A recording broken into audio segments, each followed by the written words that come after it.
your name on it.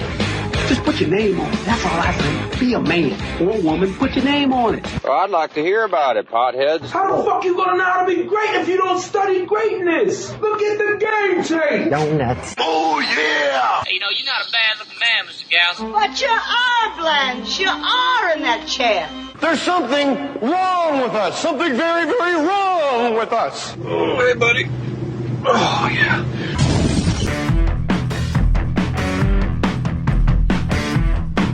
More Stories Podcast, my boy, Jerry O'Connell. Are we starting? We're on right now. Give it up. We've come a long way from the batting cages in Glendale. I know. So fun. How are you, Jerry? Joe Prano. Joe. Hi, Joe. How are you? Wow, I know people call into radio shows and say first time, long time, but Jay, I'm like... You've never been on before?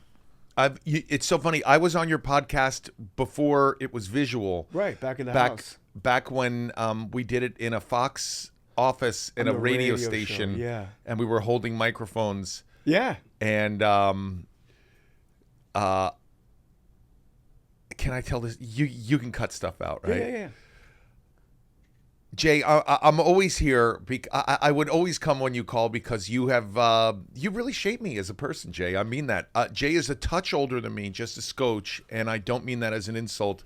I mean it because I'm older. Yeah. What's the I story? met Jay when I was 19, and you were a couple of years older. Yeah, I was 19. I had my 20th birthday on the set of Camp Wilder. So you were 18, I was 19. Right. So you're a year older than me, but you just had a way with women that I was I'm still in awe of. And by the way, no matter what happens you could go to prison for decades for some really bad shit. And I would still come visit you and be like, "What's up, Jay? What do you want me to do? What can I do for you?" I would smuggle stuff in for you because but it's so funny. I want to get back to I did your old podcast and you could cut this out. I was like, Jay, listen, I got to talk about how much you influenced me and I couldn't believe you would just go up and talk to women and you had no fear. And you were like, don't talk about that. I don't like to talk about.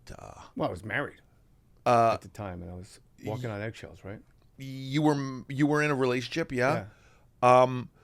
But I didn't want to like cause friction for you. But I mean, I think was it bad to talk about you being? No, now it was a different life. It's fine. Yeah. Good. I'm glad. That was kind of scary for me to say that. But Jay, I have an instance that I can Let's talk hear it. about. More stories. Tell the story. Jerry. Jay, I was 19 and on a date with a girl I really liked. And I had been hanging out with you now for a few months. We did for those who don't know, Jay, for no one knows, Jay and I did a short-lived sitcom called Camp Wilder. It was part of TGIF on ABC, if you recall. Right after Dinosaurs, baby. Thank goodness it's Fridays. And Family Matters. It was... Yeah, it was...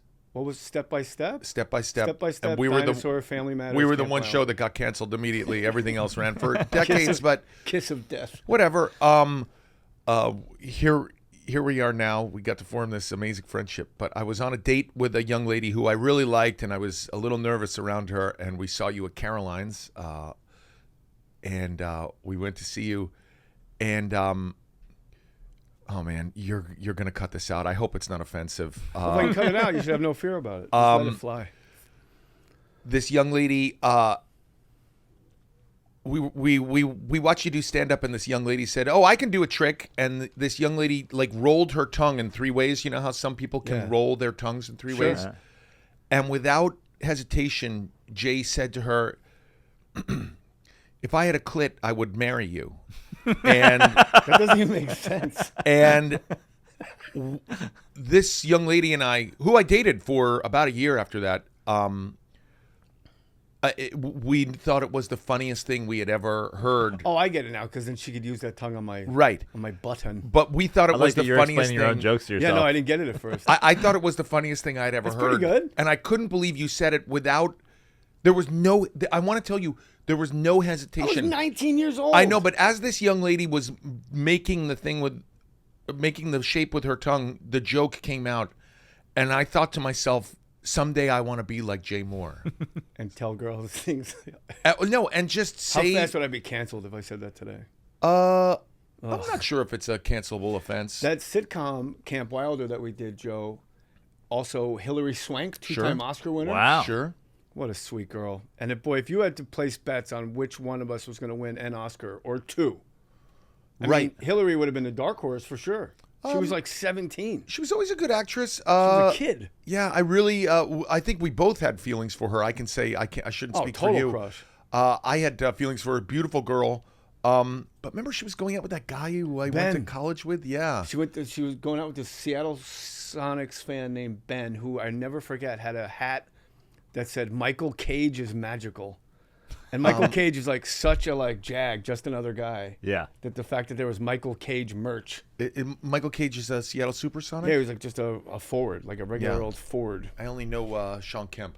And then that's a good one. Gary Payton, the glove. Sure. And then left shrimp. Sure. Yeah. And then did she marry Chad Lowe? Yeah. Yes. Yeah. Yeah. What a sweet guy. Chad. Very nice as well. Love you, Chad. I know him well. So that sitcom, she was on it, and then it was me, Jared Leto. Wow. Oh, yeah. So there's three. Did he win an Oscar? He won an For Oscar. sure. Three Oscars on a sure. and Mary Page Keller, who went on to do like Mad Men and stuff, and we both had the hots. We were like 18, 19, and she was like the super hot 36-year-old. Very attractive young lady. And she was married to like a karate. Those karate movies that we don't know, but they're like their own industry. Oh yeah, like a American Jeff Ninja. Speakman, like Jeff Speakman type guys, and his name was Thomas. I forget, but he was like a crazy level black belt. Right. He was like the black belt guy with the long hair. He was so tough. He could be like quiet around. He was just quiet, and he didn't say shit. Yeah, he didn't say anything. We were like afraid, and we were very nervous and said a lot. I also want to say, back in those days, I worked out frequently with Jay Mohr. Jay not only inspired my humor. If you ever, I don't know if you're a young lady and have heard me say offensive stuff to you. It comes from Jay. I'm joking, everyone. But Jay, you really taught me how to lift as well. Jay was really into lifting. Fuck yeah. And taught me always do inclines. He was really into upper chest. Get the shoulders. Ladies love the shoulders. It's all about the chicks, Jerry. And Jay loves doing shoulders, military press, and also incline flies. That was your big thing. Really? Yeah. Oh, my shoulders. I would cry. I wouldn't be able to do one rep of even 10 pounds now because of my torn rotator cuffs. Sorry about that. I do the bar. I do reps of the bar. I just exhaust myself doing the bar. What is the bar? The bar that when you get on the bench, the bear bar. Oh, really? It's like 45 pounds. I'll do sets of 25 and do 200. All right. Well, and get my little burn going. That's my because that's the only chest I can do. You look good though, Jay. I feel great. You look. Did you know me when I was fat? 3 years ago. I knew you when you put on a couple, but a couple. I was 240, dude. Wow, is that true? Oh yeah, I was big and I could put my hands in my pockets naked. That's ladies and gentlemen. Ever been so fat you pull a hamstring jerking off? Because that's where I was at. But I was close, so I'd ride it out. Oh. Yeah. And you feel that pinch, but you gotta go. But I'm so close. I know. Now I get an erection when I walk past a Bengay at CVS. Joe, I'm trying. Joe. Yeah. Are you a lifter? You're a golfer. I've been lifting more lately. I never did like my whole life, basically. A lot of swimming, a lot of surfing, a lot of like playing basketball, and as I gotten older now, I'm like trying to lift a little bit more. So maybe I need Jay Mohr's, lift regimen. It's worked for Jerry. Well, you taught him comedy and you taught him lifting, and now he's married to a supermodel. So as far as Jay Mohr's life coaching, no, it wasn't sexual harassment. I'm not sure I should have told that story. I just think get out of your head. I just think about it a lot. But Jay, I do have to say, for those at home, if you want an insight into Jay, I was very friendly with you when you were on SNL. And I was worried about you in those days. It was a tough time for you, Booze. No, I'm not even going to say it was. I think it was panic. I think the job was stressful. It was crazy. And I think at that time in your life, none of us knew how to handle such a stressful job. Yeah, I was 22, and it's like they go, okay, you show up at noon. You get there at noon. No one's there. It's an empty floor. So the first person trickles in at like 2:30 and just disappears into some magical place. Then people start showing up around 3. Now you've been there 3 hours. You wonder if you're on the right floor. So already it's a mind fuck, right? Then basically around 6 p.m. is when people roll up. And then you have to write a sketch, and I've never written a sketch before. I know. And the Harvard guys are like writing it on computers and hitting a button, and it goes to some place, and then it gets printed and just put in a place. Me and David Tell, who I shared an office with, we got yellow legal pads. So I'm writing a sketch for the first time. Do I put, you're playing a guy that's a dog trainer. Do I put dog trainer or do I put Jerry? Right. Like just that basic not knowing how to do anything. So so I'm done with the sketch. Now I'm holding a yellow legal pad. Now what do I do with it? Right. You got to, and then everybody you talk to has got something to do. It's like having a conversation on the freeway. Like, no, you got to give it to Claire. And you're like, well, who's Claire? Oh, she went home. When is she back? Tomorrow at noon. Yeah. So it's like, it was all angst all the time. But that's not any fault of that. It obviously works. It's on his 50th season. I wish I could do it now sober. Right. Right. And like have the actual tools that I've learned. Yeah, I think we were just very young, and I was stressed for you. You'll never remember this, but you invited me up to the offices there once, and it was so exciting to go up there. And you have to understand, at this time I'm 19 and you're 20, right? 20. I was 22. You're 22, so I'm 21. It was. I was worried about you, JJ. It was crazy. I don't know how you were. I don't know how you did it. I mean, but here you are. You know. But it's also one of those things. Thank you. You're a sweet. You've always been a sweet guy. And it's one of those things like you go home and you complain to your roommate, but your roommate never got an audition, so nobody really wants to hear it. Especially your roommate was Mike DiNicola? Yeah. He's like, I never got an audition. One thing you got to know about the O'Connell boys is my brother. They're naturally gifted at everything, and it makes you nuts. So, like, you go to their house, and they have, like, it's the first people I saw that have a house, like, it's an apartment on 20th? 17th. 17th by Barney's? Yeah, my parents still have it. I was just But there. it's a house, like a 3-story, like, it looks like an apartment, but when you go in, you're in a home. Like, I've never seen that before in Manhattan in my life. And you go, yeah, let's just play ping pong. I haven't lost 11-0 at ping pong since I was 11.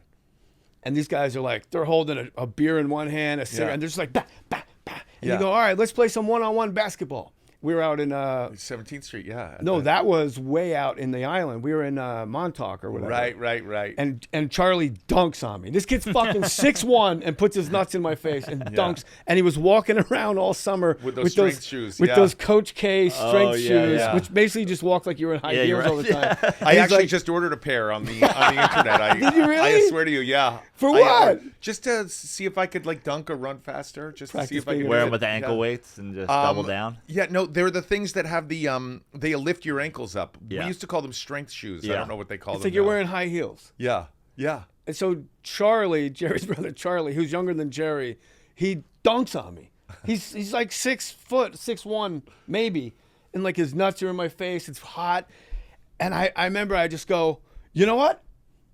I've been beaten at everything by these two, and I go, let's just fight. And Charlie just goes, his eyes light up, and he goes, okay. And I'm like, shit, like this guy will beat me up too. I think it's growing up with a brother. I think you just like. I grew up with sisters. I know how to gossip and listen to fucking Rick James records with gay guys. Yeah. I think it's growing up with a brother. I think it's just growing up with a brother. Like Charlie got the benefit of an older brother, so Charlie's a little rougher around the edges than Jerry. That's a fact. That's not you can think about it all you want. Yeah, I don't know what it is. You know, it's funny. I have twin daughters who are 16 now, and they're completely different. One is very outgoing, and one is very quiet. One school is like grades are important. One doesn't care about grades. How frustrated do you get with the not caring one? I mean, it's so funny with like. I have 16-year-old girls, and I'm raising them in Calabasas. And if you don't know, it's What's where the your address? Kardashians are from. So fast. People love 16-year-old Did you guys twins. notice? Before I said Calabasas, Jay Mohr made the joke before I was finished saying it. 16-year-old twins. Where do they live? But which one doesn't care about school? Yeah, just give us a heads up. Her initials are Charlie. I lightly suggested that maybe we get a math tutor, and it's so funny. You know, Jay and I are both from the East Coast. Jay's accent is still a little thicker than mine because Jay is from a little hamlet called Verona, New Jersey. 07044. Verona Hillbillies, greatest mascot in the history of high school athletics. And my daughters speak with like this valley vocal fright. Oh my God. This is how they talk. Yeah. I know. And I said to my daughter, maybe we should think about getting a math tutor because you're failing, and you know you might want to go to college, and you need to pass algebra. And my daughter went, "Why are you crashing out?" And I was like, "Crashing out? I'm not crashing out." And she was like, "You're crashing out." Crashing out. And I was like, I'm not. I mean, you want to fucking see me? I'll fucking crash out. You want to watch me crash out? I will crash out. So it's really annoying. Skibbity Sigma toilet.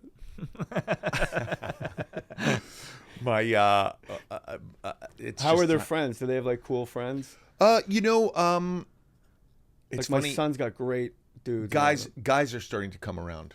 But they are athletes. I actually went out with a group of guys last night and my daughters, and they seemed like nice guys. I have a funny thing that I do with the guys every time they come over. I go, "Say no to," and they like pause, and I go, "We say no to what, fellas?" And they go, "Drugs," and I go, "Yeah, say no to," and I make them all say simultaneously, "Drugs." When I say no to, you say drugs. Say no to. Drugs. Say no to. Drugs. Yeah, you can date my daughter. They're like, drugs. Who cares about drugs? But kids are not like don't you feel like, Jerry, there's our generation where guys like, I don't think you were like me. Like, I go to meetings and guys are like, wow, I was dealing weed at 12. And I'm like, I look at my 14-year-old son. I'm like, what? Like, they're babies. Yeah. And then there's a whole complete druggy thing. And I feel like now the kids incredibly soft kids. However, they don't really understand what racism even is because they've been really integrated in. Like, they just don't really comprehend that black, white, they're just all friends. Yeah.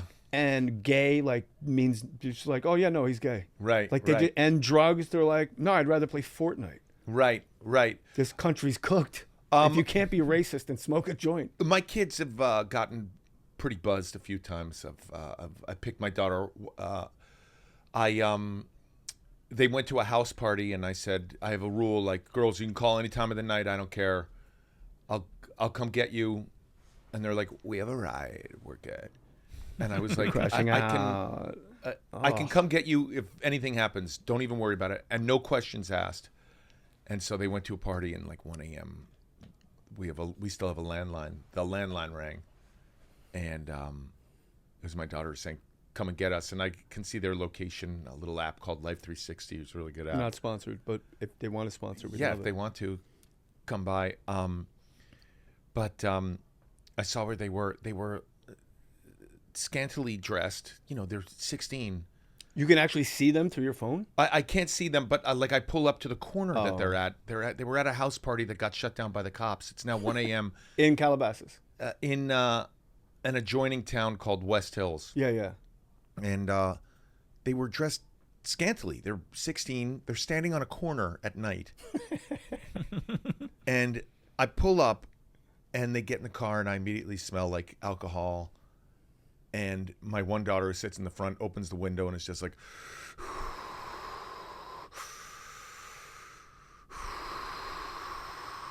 just try not to barf. I'll do it one more time.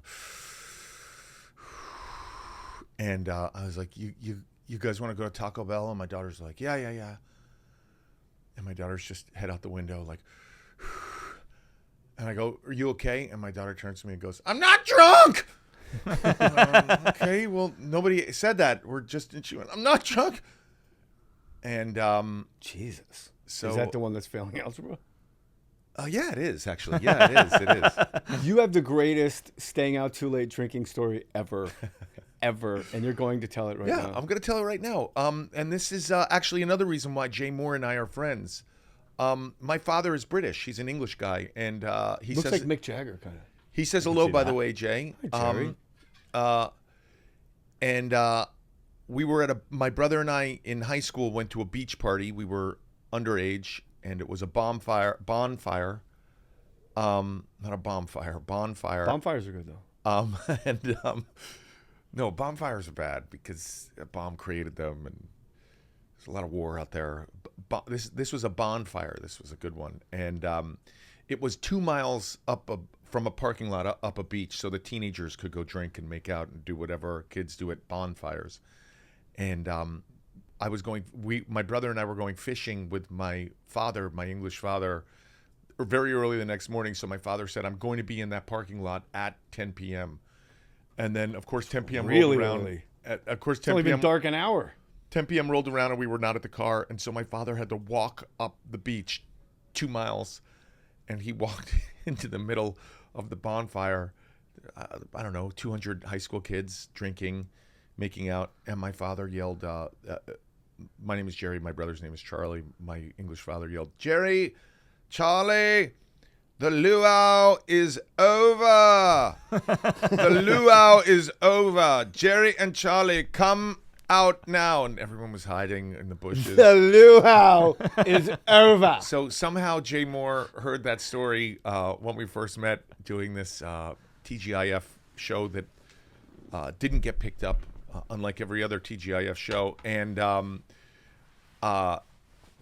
every time Jay and I would go out and it would be time to go home, Jay would yell, the luau is over. Bro, this is one of the best, I'm never going to live this down stories of all time. Yeah, it was, and it was funny when I did your last podcast, like 12 years ago, Jay. That was a while ago.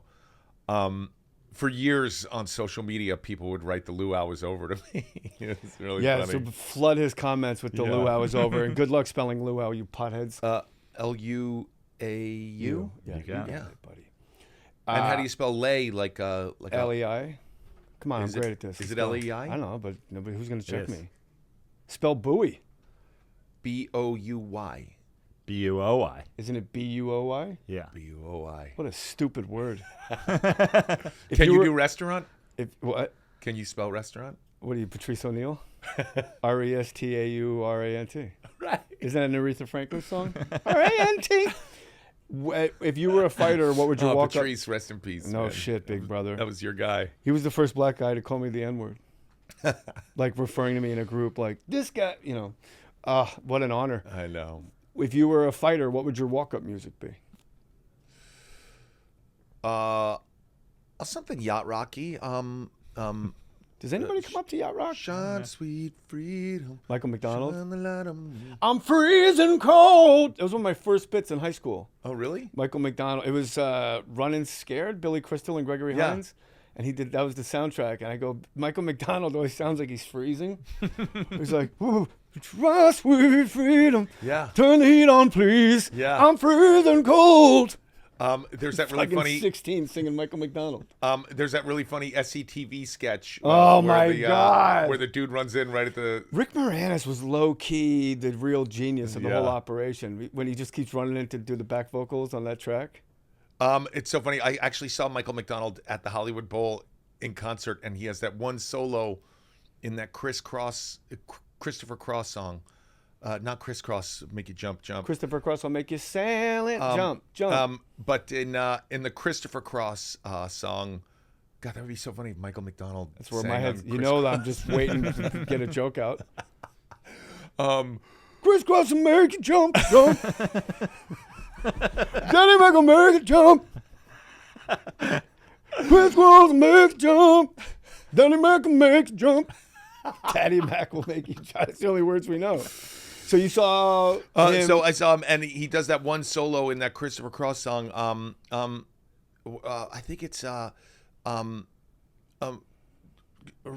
like the wind. No, because I've got such a long way to go. And he's got that one solo where he goes, long way to go. Yeah, and when he does that one solo at the Hollywood Bowl, the place erupted in. I mean, one of the largest cheers I've ever heard. And he was just on the big screen, and you just see him next to the mic go, what the fuck is happening? What a fucking waste of a guy's incredible talent. Like, I wrote this whole song, and I got a part for you. Do I get a verse? Not really. You're going to say, long way to go. Yeah, so and then you're going to go home. So I like a lot of that yacht rock stuff. I don't know if it's Living in California. I really like Steely Dan. I really like all that yacht rock Did you see the yacht rock documentary? Yeah, I watched it. It was. I thought it was very yacht rock itself. I was very underwhelmed. You know, I gotta say, I think yacht rock. I think yacht rock got its name from that Channel 101 show. So it was an online television show that it got its name from, and the documentary was just as much about the making of that show as the genre than it was of about music. the actual music. And I'm sure the show was great. I have actually never seen it, but Oh my God, am I the only one here that's lazy and watches TV? You're but- too busy doing the talk all the time. Hey, farewell the talk. It's all done now, right? yeah, I was in a talk show. How many The years? luau did was you- over. I did the. The luau was over. The luau is over. I did that show. Luau is over. I did that show for 5 years. For those who don't know, I worked on a daytime talk show, a live daytime talk show for 5 seasons. And You were the guy on a yakety chick show. It was a show called The Talk. I was the first male co-host on that show in the history of it. It was My quite an girl, honor. so you had Sharon Osbourne. Sharon Osbourne was Sharon Osbourne was let go right before I came on. Oh, really? Yeah. Sheryl Underwood, the best. Sheryl Underwood, very funny. If you remember Def Comedy Jam, a very funny comic. I brought my purse on stage because Right. there's white people in this audience. I don't Right. trust y'all. Right. Oh, and she I sat next to her on a plane once, and we got really to talking. Like, she's like a special sister that she's dedicated her whole life taking care of. Good for her. Yeah, very much in the And who are the other sorority ladies? scene. A young lady named Amanda Kloots, who is a very famous Broadway performer, and Jay's gonna go to his research department. Amanda Kloots? Here at More Stories. Kloots. Bouy. How do you spell it? Bowie? Okay. B-U-O-Y. B-O-Y. And who was the other person? B-U-O-Y. All right. Who was the other one? Nerds. And the other young lady is a journalist named Natalie Morales. And So did you ever guest host The View? I did a couple of times. Yeah, like you meet in like the makeup room, you go over the hot topics. Yeah, that's sort of what we did there. It was, it's funny. I actually co-hosted a lot with Kelly Ripa for years, and She's great. very terrific Jersey girl. And it's funny. I was acting. I was in a Broadway show, and this is back when Regis was still alive. God rest his soul. And He's still alive. no, Regis passed. No, you said when he was still alive. Oh, when he was still Michael alive. Yeah, McDonald was celebrating the life of Regis. Oh yeah. He was out sick, and I co-hosted with her. This has got to be like 15 years ago. Yeah, at that this happened to point. me too. It's This fun. is 2012, and I co-hosted with her, and Kelly Ripa said, "Hey, you should continue. You should do this. You're good at it." I had babies at home at the time, and like, you can't tell from More Stories, but I was funny, and I was like, "Listen, Kelly, I'm on Broadway. I'm a real actor." What were we doing on Broadway? A show called Seminar with Alan Rickman. Awesome show. Wow. God rest his soul. Jesus. Terrifying? No. Broadway's not terrifying? No. I'm terrified to do it. You would be great. You would do great in Glengarry, man. I play that song right now. But right now, it's Bill Burr, okay? Like, I give a shit, So what? The leads are shit, I got the stupid leads. Shelley Levine, the machine. Yeah. Like, I give a shit. Huh? Talk about the oligarchy. Oligarchy? Yeah. Really? You think so? But Who was the guest when you did Kelly? I don't even remember. I was the guest host. I'll never forget who the guest was. Oh, It was Annabelle Sciorra. She had just turned 40. wow. And when that bitch turned the corner, I was like, that's all I've ever wanted in a woman. Wow. I've never seen a more perfect Wow. specimen Wow. in my life. Just turned the corner, and I was like, oh my. It was one of those Wow. like, Yeah, very attractive woman, beautiful woman, great actress. And then her in The Sopranos when she's like the crazy one. Very good, really funny too. Like, when I the could guy, fix her. I love that scene. I'm sorry to talk about The Sopranos here, but I love that scene where the guy takes the Mercedes for a test drive, and then he pulls out a gun and he goes, "Leave Tony Soprano alone." It's great. It's so funny. I could watch. I honestly, like, for me, Instagram is just about Sopranos clips coming into my phone. The one where he tells AJ, where AJ's crying about his son is crying about breaking up with a girl at school, and Tony Soprano has to sit down with him and go, "These fucking women, they fucking ruined you. They fucking ruined you." DJ fucking Christ. Have you seen so this is what I'm doing on Instagram lately is memes of the Chinese kid and his little sister learning English. Oh, I haven't seen that one. He just goes, panda, cute. Everything's at the end. Right. And he can't say elefante instead of elephant. You haven't seen this guy? I haven't seen that guy. I did tell a story, though, Jay. I should say this, and I say this to you because you're a dear friend of mine. I did tell a story once recently, and I added an accent to it. And someone who I was telling the story to asked me could I have told the story without the accent? So I guess I should say to you, okay. I just wanted to say. Panther, red panther, cute, monkey. Yeah, I know. Tiger, So great. Kid's so smart. I have a daughter. He's crying because they wrote him so hard. He bursts out crying, and this is him rallying after he cries. It's so good. Someone like my daughter who's failing algebra. So my son has this thing like your daughter, my 14-year-old, where it's just like he actually said, I'm like, you're supposed to read a half hour on your own every night. They've been telling you this since 4th grade. You're in 7th grade now. And he goes, when am I ever going to need reading? And me, Jeannie, and my oldest son, Jackson, all look at each other like, is this guy like, and I go, are you a pothead? Like, are you a pothead? And he goes, no. I go, when are you going to need reading? And then I realized as we're all giving our reason why you're going to need reading with the internet and the way the kids do everything is on an app, he knows how to read. So it's like, well, reading comprehension. So when you read, Moby Dick or something for pleasure, like you would pull that fucking book. You know what I mean? Like you'll understand it better because you're and I'm like, this is the worst sales pitch ever. So I had to resort to because you have to. Yeah. Like I'm that guy now. Because I said you have to. Because I said so. Because I said so. I don't want to sound like a total idiot on more stories, but I've really started listening to.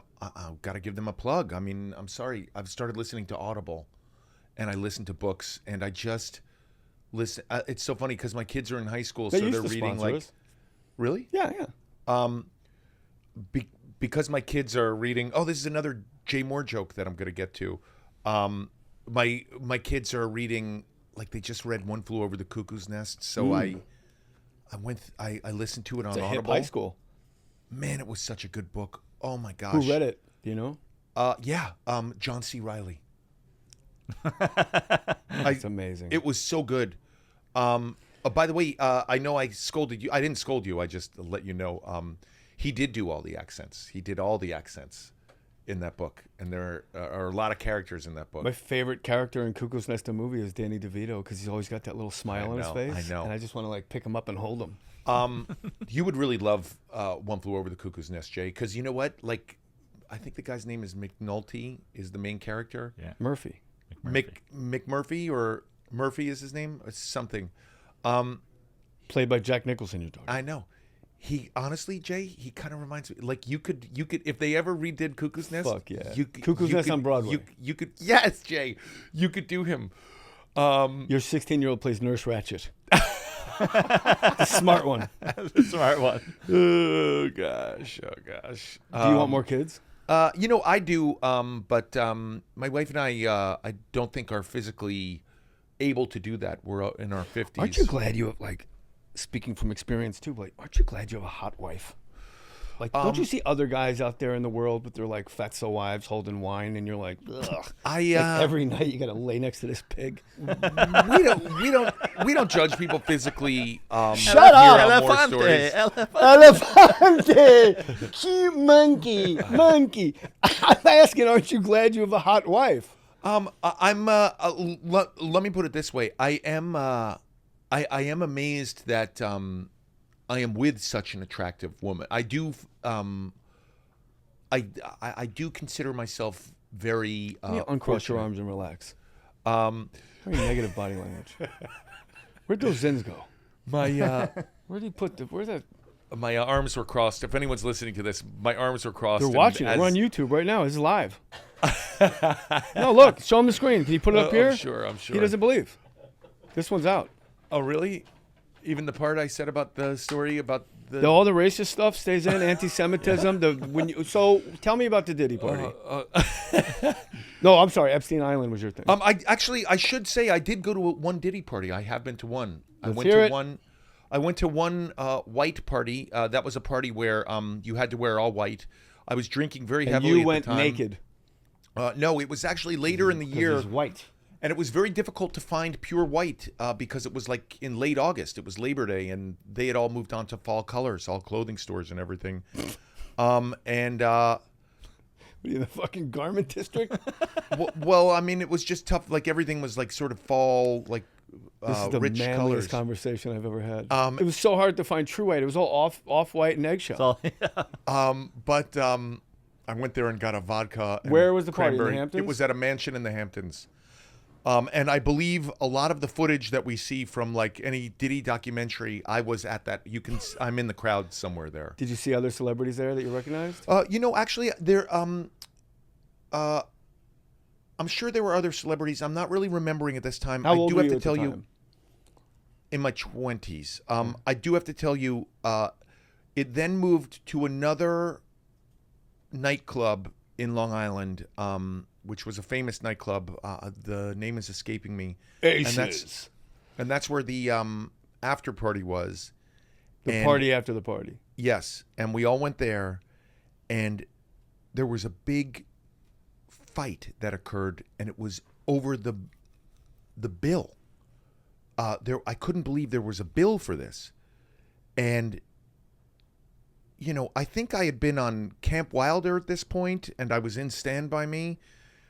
But really, I went to NYU. I had to pay for that. I really had basically no money to my name at this point. And Diddy left the party in a huff, saying, "I'm not paying for this. I'm not paying for this." And there was a bill that at one point was put in front of my brother and I. And this was, I'm talking hundreds of people at an after party, and I'm talking the Chris was out, the Cristal, and the Chris Walken at the Diddy Party. No, he wasn't there. Well, as much as you know, I was up top in the back, hanging upside down like a bat. But I remember saying, I can't be responsible for this bill, and someone always been a very, even like in like street fights about to break out, Jerry talks like he's in a boardroom. Well, like, Jay, hey guys, why don't we all just settle down and maybe go play some ping pong? That's a funny. Do you recall the origins of that? We were at Peggy Sue's, which is a bar in New York, and I was about to throw with somebody. Yes. Was it Anthony Michael Hall? It was someone who was there. I don't want to start any old beefs or anything. And it was like, come on, let's go. No, let's go. And it was like, guys, why don't we all just go play ping pong? It was in the small stairwell leading up to that place. I'm a wrestler. I like tight spaces. Which was a frightening place to have an argument. And you were both large men, and you were both. So it wasn't Anthony Michael. No, he was huge then. Oh yeah. You were both large men, and it was going to happen. Yeah. In this tight space, it was something out of like a Hong Kong. Like a Guy Ritchie movie. Yeah, like one of those old boy like movie, And I don't know that reference. Oh man, but keep going with it. Don't get sidetracked. It's I'm not gonna get sidetracked. It's Jerry's solution in the middle of like this chaotic 8-person fist fight was in the middle, like guys, why don't we all just go play some ping pong? That's what I said. By the way, there's no ping pong table at the nightclub. Who wants to get dunked on by my brother? No, we would go to a ping pong club. If Charlie was there, I would have been doubly aggressive because Charlie's an animal. I would not want Charlie to swing on me. Yeah, but we used to go to this place on 23rd or 25th, and it was like all Asian mafia. It was like 50 ping pong tables and a very good jukebox. Yeah. And it was like Asian mob and the really cool Japanese guys with like Ron Wood from the Stones hair. Yeah. And then me, Jerry O'Connell, and like a fourth. I mean, me, Jerry, Mike DiNicola, and a fourth. Yeah. And we would stay there all fucking night just playing like the Rolling Stones, Some Girls, start to finish. Yeah. Let me just also talk about knowing Jay back in those days. It was so exciting for me, Jay. You kept your eyes to yourself. There was no way you were going to get caught looking at a guy's chick at the next table. These guys were fucking it was really fun. Animals. A lot of cigarette And they were smoke. amazing ping pong players. Very good. Oh, yeah. Very good. Upside down Yeah. paddles and everything. So I'm Really not good. going to stand for Asian hate. Asian hates all day. I just want to talk about knowing Jay back in those days, though. Jay, it was so much fun because it was so fun knowing a young stand-up comic too, because Jay would just be at the Boston Comedy Cellar, the Boston Comedy Club. Yeah, Cellar was down the street. Yeah, Boston Comedy Club every night, and you would just go sit there till 2 a.m. sometimes, and just watch Jay go up every 40 minutes and just not have any material, but just work something out. And it was such an exciting time knowing you and Neil Brennan and Mike DiNicola, Dave Chappelle, Dane Cook, Louis Bill C.K., Burr, Louis C.K., Dave Attell, Colin Quinn. It was crazy. It was crazy, and it's really like Malcolm Gladwell could write an entire book about that, how fertile that soil was. Like he's got Outliers and the 10,000 Hours, and all the Olympic athletes are born in January and February because they advance. Right. Like, of course we all made it. Well, like all we did, like, and literally we all made it. Some way, shape, or form. Like the lowest guy on the totem pole is somehow has made it. And it was just such a creative place to watch. And we're talking, these guys are getting up on a Tuesday night in front of 5 really drunk people, 3 of which may be asleep. And it was still really. They used to have. Go ahead, sorry, I keep interrupting you. It was just excited. You could interrupt. It was really fun to watch. They would just let people in for free. There was no cover charge. So like Frosty and Jason Steinberg, Neil Brennan was a barker, Timothy Olyphant was a barker out on the sidewalk way before Deadwood. Jesus, when he was still a USC swimmer. And one guy comes on stage, Dane Cook's on stage, there's like 4 people. A 5th guy comes in, he's holding grocery bags, like brown paper bags of groceries. He sits down, makes a big production, puts the bags down and crosses his arms. And Dane Cook goes, "You all right?" He goes, "You better be funny. There's ice cream in here." He had ice cream. He's like, "You better be funny. I got ice cream in here." It was so inspiring to watch you guys. It really was. How that would start, like going and working stuff out in front of 4 people. Like, who wants to go on in front of 4 people? It's like we would just play the dozens on the stoop and just murder each other. And then you'd say like, it's kind of like that thing where this happens and this, and they'd be like, nah, like they wouldn't laugh at it. And you'd be like, no, like you knew it was funny. And they'd be like, man, that's corny, stupid ass. Shut your mouth. Go put your tight pants on. Like they'd say some stupid thing. And you'd be like, no, that's fun. You know what? And you would get up and say, can I go on? And you would go up just to do that, to show them that it was funny. Wow. Like it was all like out of spite. Comedy out of spite. So Jerry Maguire, I want to make sure I get to before we bounce. So my first audition for Jerry Maguire was to play the role that you played, Cush, the quarterback. Funny. And my first audition was to play the agent that you played. And what went wrong in my audition was I, for some reason, could not cobble together a Southern accent. Interesting. And it's like, I could do it all day, but that day I just completely Reggie Miller choke sign. It's so funny. You've done every other accent just in this episode of Mohr Stories. My mom's from Odessa, Texas. That's crazy. And I was like, I'll just do an impression of Anthony Clark because he's from Virginia. And I just completely blew it. So that's what went wrong. So did something go wrong with Sugar, or just maybe? It's so funny how it happened. I went to audition. It's so funny. I actually was on the Sony lot, the Columbia Studios lot, and I saw that building where Gracie Films was, where I'm sure you walked in as well. And I had to take a picture in front of it and be like, wow, like I had an audition in this building, I don't know, coming up on 30 years ago. Yeah. And like your life change, you're going on audition like you've done hundreds of times before, and you never know where your life is going to change, But being a part of that movie, it changes your life, And I went in and I auditioned for the agent, Bob Sugar, and I was imitating my agent at the time, who was at William Morris, who was a young agent. And I was just doing an imitation of him. And I was getting laughs, and it was working. And they asked how tall I was, and I gave them my height.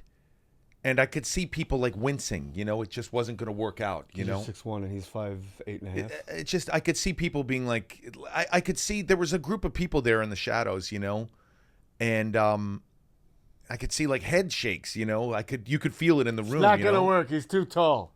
And I went out to go get my car. I was in that parking lot in front of that building, and an assistant ran out and said, "Hey, they want you to come back in." And do you know if it was Cameron's assistant, Lisa, like straight brown hair? Kind of like a groovy chick. You know, I remember we were friendly with a lot of those ladies, and it's so funny. During filming, we would all go see Jay perform stand up. So she runs out. But she runs out and says, and they bring me back in and they say, "Can you do a Southern accent?" And I said, let me work with the sides, you know. I don't know about you, but they didn't give me a full script. They just gave me the sides. And I had just done a TV movie, a Hallmark Hall of Fame movie, whatever. I don't want to boast, but with Sam Elliott. Oh. And so it was funny. I was like, all right, let me try and do an imitation here, but I can't do that. You know, I can't talk like that. Like, that's not how a 22-year-old would talk. But what's the 22-year-old version of that? And I went in and did it. And then day one of work, I got there, and Jay was right there on. Oh no, we were rehearsing. We went to that rehearsal because remember they brought us all in to rehearse. They brought us all in to rehearse, and they got us lunch. But one of the stars had a full chef, and Jay was so funny the first day of work. He was Who had the chef? One of the oh, you don't know the main star. Tom Cruise. Why don't you say his name? I don't know. I don't want to offend anybody. I don't want to. Tom's going to be in here next week. But I said he had his own chef, and I think I leaned over to Jay. And by the way, Jay and I had been on this failed TGIF show. We had almost been in a fight in the staircase of Peggy Sue's at this point. He in the trenches. He said to a girl that I really liked, if I had a clit, I'd marry you. And it's a good line. We had a long history with each other, and we're nervous going in there. So I was sort of leaning on Jay a little bit, and I was like, "Man, Jay, look, Tom has his own like chef and stuff, and we're just stuck with like P.F. Chang's over here." And Jay walked right up to Tom Cruise, and he was like, "Hey, what do you got here? What is this? What do you got?" And he's like, "Oh, it's some like vegetables and chicken." And he was like, "I want some of this." And Jay, do you recall his chef would make you a meal? I don't remember any of this. His chef would make Tom a meal and Jay a meal, and I couldn't believe that Jay, when Jay walked up to Tom Cruise and said like, "Hey, what is this? What are you eating? Like, what are you doing?" Oh, look who's got his own chef, Mr. Big Shot. I'm sure that's exactly what you said, and I was like, "Oh my God, he's gonna get he's gonna get fired. What are you doing?" And immediately Tom Cruise wanted to talk about. He was like, "Oh, I'm having chicken. I'm trying to stay off of carbs. I'm trying to get in shape before the you want my chef is here. Do you want anything?" And then I think I watched you guys go into his trailer. Yeah. And not only that, then we're working on the movie. I would come there. You would, without asking, go into his trailer, get a jump rope. Do you remember any of this? No, I asked. I'm not crazy. Jay, you were at a point in that filming. It's not where you would get exercise equipment in his trailer. Well, then he had definitely made it very clear to me, whenever you want, you can go pull the jump rope out of the trailer. I know. And I had... Bro, Nicole Kidman's in there. Of course I'm going in. Like, you nuts? Oh, hi, I'm just grabbing the jump rope. Just waiting for her to go, why don't you stick around? But, Jay, it really is... Tom's on set. I made some apple martinis. You want to hang out a little bit? Oh, sure. You know, getting back to what an inspiration... God, what a beautiful woman. You have been for me, Jay. Like, I couldn't believe, like, the chutzpah that you have always had. And it really, Thanks, it's something I try and have with me. And I'm not kidding, Jay. Something I try and instill in my children to this day. And it's a fearlessness. and a courage that you had. You know, I'm gonna, you know, for me as a young guy, it was mostly with women walking up to girls at bars. I couldn't believe you would always do it. I couldn't believe it. You were such a fun wingman because you were so inspiring. And I guess it goes back to getting up on stage when there are 4 people there, but also it bleeds into like your professional life as well. Going up to Tom Cruise and saying, "I want some of this chicken." Well, I've always hit for power, not average, when it came to girls. Like I wasn't in, like 6s and 7s. Just I didn't care. I'd rather go home and watch SportsCenter and play Madden and smoke weed. Like I just didn't care. But when the 10 and the 11 walk in, how you doing? What's going on? How are you? And it's kind of like a compulsion. I've had that my whole life. Where like if there's a bully, I'm like, what's going on? Like what's your story? And like in you know, I'm in a program and it's like there's like old curmudgeons that people are like, that guy's a dick. I'm like, oh really? And then I wind up being like friends with those guys. Funny. So like when there's an alpha, I want to like, so you're the alpha, like because I don't need to be the alpha. I like being number 2. And in my marriage, let me tell you something.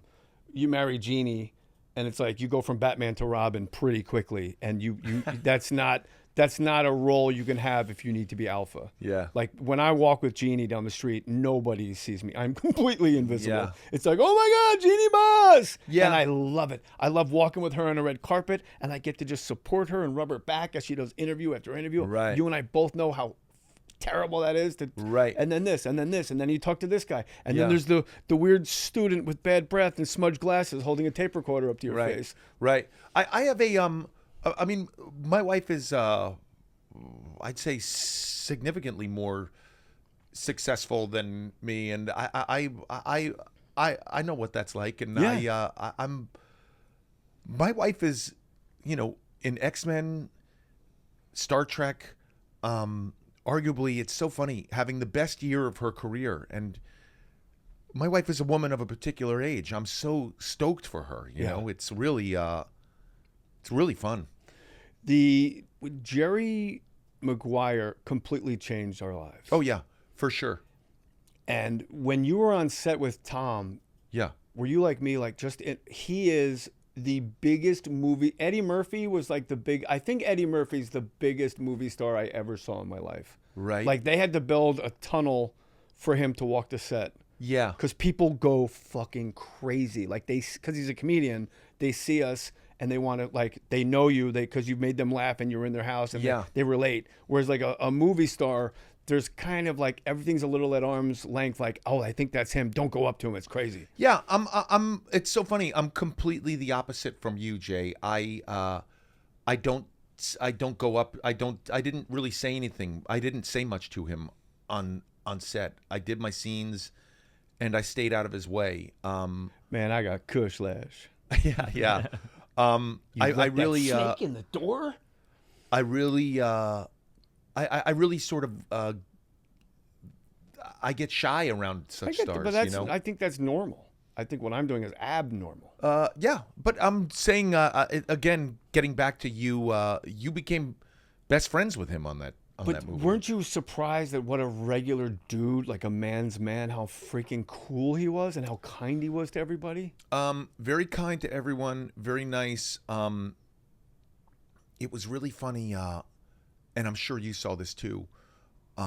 It was amazing to me watching him on a set because I had at that point. I mean, listen, You worked with Corey Feldman. I had done 20 episodes of Camp Wilder. I was seasoned, and it's so funny. You did Sliders. I did. Did I do it at that point? Yeah. No, not yet. That was after. Yeah, I hadn't done it at that point. Sorry. It was how he prepares himself before the take. Yeah. Things like, remember that jump rope that you kept borrowing? He had it because he would use it before he would go in on takes, you know, and like because he wanted to be like sort of out of breath before. Well, when he was sweaty after he gets fired, and out of breath before he did scenes and everything, and it was it's so funny. Jay and I, up until that point, like Jay and I are cracking jokes with each other, like it's like, oh, ready? All right, let's how about the it. Knicks? You believe this? Knicks and six, action. baby. Action, and then like right into it, like Jay being like, "Hey, remember that time me and Anthony Michael almost fought the stairs? You came up and you were like, let's play ping pong." That's why we're where we jerk. are, and he's where he is. And I didn't know that you had to like take moments before you did takes. I still kind of don't. And so it was fun watching movie stars. I did steal an acting thing from him. What? And he does this he's kind of known for his smile, like Tom Cruise is like a smiler. Yeah. It's one of his, it's an incredible smile. Even when he's going through, it was funny because I was in that scene where he's talking to you on the phone, but he's facing us. Yes. And so he's going through an emotional thing, and he was smiling the entire time. And it's funny, I've watched him since then, and if he goes through a lot, if he's going through something emotional, sometimes he'll choose to smile through the pain, and it has a lot to do with, I think, this is my theory, it's a really good look on him, you know? And so to play emotion, like normally we'd be like, oh, I gotta get the Denzel from Glory tear going down my tear. Eye. But he and I call them in acting stealing smile. He steals smiles. It's so I always look for, when I'm acting, I look to steal smiles, you know? He's criminally underrated as an actor. He's not as a movie star, but like Vanilla Sky acting like a little bit crazy where only your best friend notices. Like, what's up with you, man? Right. And that scene, him and Jonathan Lipnicki, he's drunk and he's at Renee Zellweger's house and he's sitting with the kid. It's like the classic, like, oh, I'm going to go to this chick's house and now I got to deal with this kid. And he goes, my dad graduated. My dad retired from the Amway, and after 30 years, you know what he said? He said, I wish I had a more comfortable chair. And he's just blah, blah, blah to this kid. And Jonathan Lipnicki just blurts out, my dad died. And he goes, you're right. I'm hogging it. It's like the most, I get choked up just talking about it. It's like the most beautiful scene. This drunk guy going through this existential crisis, and this little kid's like, well, my dad died. And he's like, you're right. Yeah. You're talking to him like he's a young man. You know, he wasn't the original kid, Jonathan Lipnicki. I know. Did you know this? I did not know that. Yeah, they shot like a couple weeks of a kid that nailed the audition and was an absolute zilch on set. No. It is what it is, Jerry. They were completely different looks. You know what I'm saying? Bro, the kid clammed up. I was there. I was on set more than you. Trust me. The kid just would not. Like, if you could just do this and stand over there, and the kid was just like, yabba, dabba, do. Like, he just completely clammed up. I don't know that if that's the case. No, I was there. That's what happened. Like I didn't say his Jonathan name. Lipnicki had a completely different look. You know what I'm saying? Yeah, but if you don't recast somebody after 2 weeks because of a look. So the kid. It was Eric Stoltz. What? Eric Stoltz was in. Eric Stoltz was in it too. No, Eric Stoltz was in Back to the Future, and he played Marty. He played Marty for a month. Oh, really? I didn't know that. And they recast the whole thing. And then they nerds. So recast him. Sorry. I like that. I didn't know that. Yeah. It's a whole deeper dive. So there's a scene the day after some conference, after Tom Cruise does his mission statement, and it's a master shot of the hotel lobby, and you see everybody like checking out. Yeah. And there's Renee Zellweger was tying this kid's shoe. He was sitting on like a wall, and they're like, we can't reshoot this. There's 50 NFL players are in the lobby. So if you watch, they CGI'd a plant where the kid is, and you just see Renee Zellweger. It looks like she's like pruning a plant, but it's a CGI plant, and they put the plant over the kid. Oh, wow. The human head weighs 8 pounds. Yeah. Oh, what a beauty. What a find. Yeah. And Bonnie Hunt, Renee Zellweger, Tom Cruise, Cuba Gooding Jr. Talk about a guy that had to lift constantly. Ari Spears. I just spit all over you. Right, sure. What a Regina cast. King? Oh, God. Regina King. What was your first scene on the set? My first scene on the set, I believe, was a scene that got cut from the movie. And Cameron Crowe did call me and say, listen, we cut this scene from the movie. Don't be... it had nothing to do with you. It was about timing. So I thought that was nice of him. What was that scene? It was the scene on the airplane when we're flying to the draft. I'm sitting in first class with Jerry Maguire and Cuba Gooding Jr.'s character Rod Tibble's in coach, and he's complaining the whole time and Jerry Maguire has to keep running back and forth to to calm Cuba Gooding down and then come up to first with me. Wow. And the scene got cut. And that plane was on the lot. That was the craziest set. That office set and the airplane set. It was all just in this hangar at Sony. I knew it was a real movie when our director of photography, Janusz Kaminski, when we were on this plane, he had the lighting on our faces. He had someone pushing the light a little bit. And I remember saying to him, why is the light moving? He was like, oh, can I do his accent? Will that be offensive? Might be offensive to Polish Oscar winners. Oh, I'm a quarter Polish, so I can do this. Oh, go ahead. He went, why are the light moving?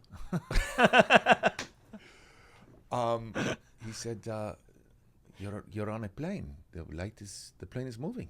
The light is moving. And I remember thinking, wow, this is a real movie that I'm on. Like everything I had worked on up until that point, no offense to our director of photography on Camp Wilder, but if we had a plane scene, there would have been like one light and like that's a dog with. You hold it steady and it's cut to the dog with the light on his head. But also Janusz said, we gotta wrap this up. Janusz said one of the coolest things to me was he goes, do me a favor, JJ, when you come out of the building, you go walk like this, and then blah, blah, blah, and he gave me like very specific instruction on how to walk. And I said, oh, man, that just feels really weird. He goes, yes, but it looks fantastic. Yeah, that's funny. What a sentence. That's funny. You didn't have to use the accent there. Will you come out of the plane? That's not... Don't get in trouble. We made it so we made it this far. Jerry O'Connell, one of my oldest friends. Thanks I for love everything, you, buddy. Jay. Thanks More for all stories. the inspo. Hit subscribe. Do us a favor. Hit subscribe. Yeah. Tell some friends. We're back, baby. Joe, where are you performing next? We're out of time. Jay Moore's my uncle.